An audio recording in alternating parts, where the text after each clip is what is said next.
Краткая сводка о ситуации в Сирии за 2 февраля 2014 года. Хомс. Группа бандитов, регулярно нападающая на крестьян, была уничтожена в провинции Хомс. Бандиты постоянно грабили и издевались над людьми. Жители пытались оказывать сопротивление, но силы были неравными. Многие получили тяжелые ранения, некоторые убиты. Вмешалась сирийская арабская армия. Банда перестала существовать физически. Крестьяне могут продолжать заниматься своим благородным трудом. Там же, но в районе Садат, в результате специальной операции уничтожена группа экстремистов, которая перевозила оружие, боеприпасы и топливо для крупного террористического формирования в провинции Хомс. Бандитов спалил собственный смертоносный груз, в самом прямом смысле этого слова. Дер-аль-Зор.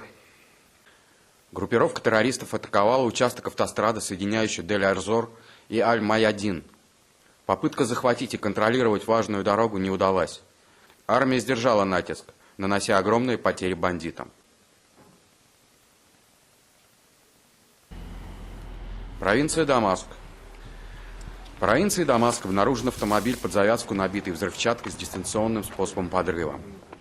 Предотвращен очередной чудовищный теракт.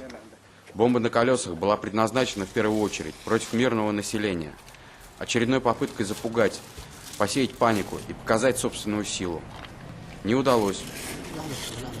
Продолжает поступать гуманитарная помощь в лагерь палестинских беженцев Аль-Ярмук.